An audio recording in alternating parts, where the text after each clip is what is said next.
Hey guys, it's Bailey. Welcome back to the channel and thanks so much for tuning in to what's going to be a review of this weird little dude right here. This is the Smashbox Photo Filter Gel Cushion Applicator, and essentially it's very similar to a lot of the silicone sponges that have been coming out. I haven't actually tried any of the silisponges, anything that has come out recently. Smashbox actually sent this to me amongst, I think, a collection of 29 or 30 other brushes that they have that I've been trying to slowly get through and do like a hits and misses, or I don't really know, I'm not quite sure yet, but this stuck out to me as not really being a brush, so I wanted to have it in its own separate little video. This retails for 20 bucks, and after looking at some of the other similar products out there, it differentiates itself in a couple of ways.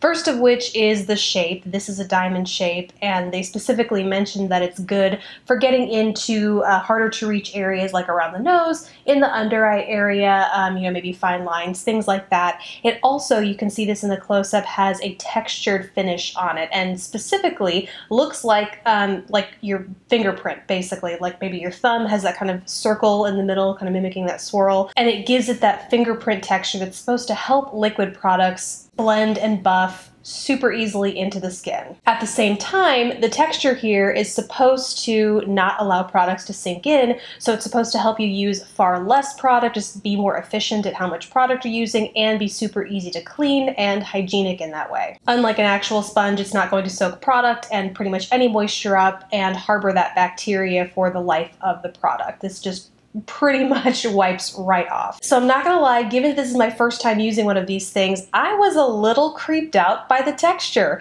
And I don't know if this is how if the others have this kind of firmness or softness, depending on what it is, but it literally feels like your skin. Like if you were to touch someone, actually the palm of their hand is more like it. It has that exact same firmness.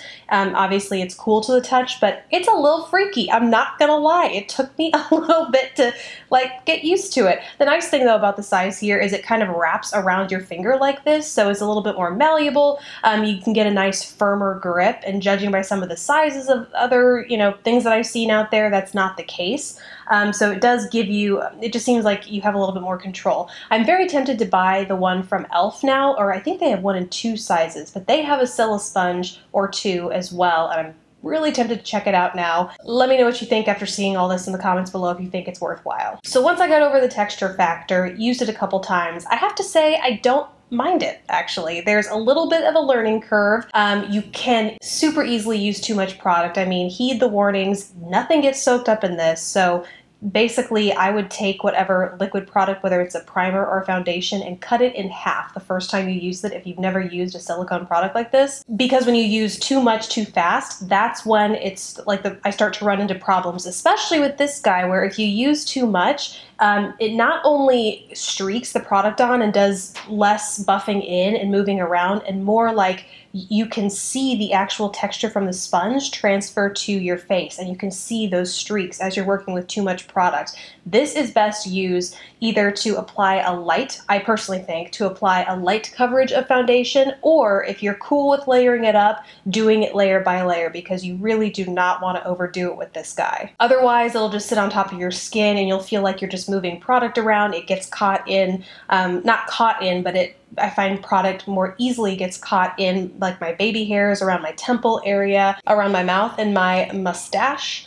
Those sorts of areas where you might just have a little peach fuzz, a little baby fine hair. The way it applies things will only amplify that texture if you apply using too much product. With the right amount of product though, I actually found it was pretty good, at first using swiping motions to blend it out, and then using patting motions to pat, basically, I don't know, like same thing as like a beauty blender where it just kind of like erases that texture, but you get a little bit more coverage. It's a good mix of blending and patting that helps this do its job really well. So I wanted to do a side-by-side.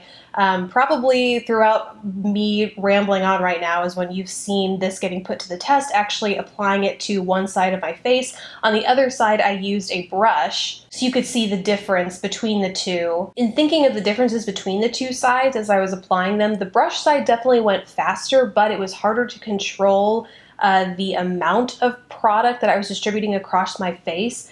I would have to go back and apply more, either because the brush absorbed it or because I just wasn't able to kind of move product from one part of my face to the other part of my face to blend it in. So some areas had more coverage while other areas had less. The sponge, personally for me, makes it easier to get one uniform coverage around my face without having to go in and apply another layer. I think it just comes down to the way you want to work, whether you like to layer it up for coverage or whether you don't kind of mind going in a couple of different times in every which way with a brush. One of its other real strengths, I think, will come in as a multitasker because it is so easy to clean. If you are a cream or liquid product fanatic, like it goes beyond your foundation and primer, you like to use cream blush, highlight, etc., you're going to be able to wipe this puppy clean in between each of those products and use the same thing without having to like re-clean brushes or, bring multiple kinds of different brushes. This will kind of get the job done for you, which is nice. So overall, final thoughts, I have to say, I think there's actually a place for this in someone's makeup routine, whether or not you prefer sponge texture, but you don't have to constantly replace your sponges or keep washing them, wringing them out, things like that.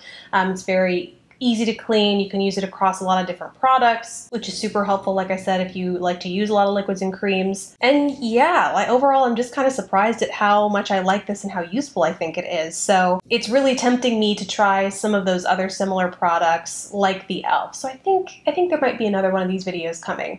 Anywho, I really hope you enjoyed this video. If you were interested in this or any other silisponge-type product, let me know if you have questions that I didn't answer here in the comments below. Let me know if you've tried this or any other kind of similar sponge product, to know if you have a favorite, if you have any tips, tricks, things like that. Definitely comment down below as well. Besides that, guys, thank you so much for watching. Please don't forget to subscribe if you haven't already, and I will catch you in the next video. Bye, guys.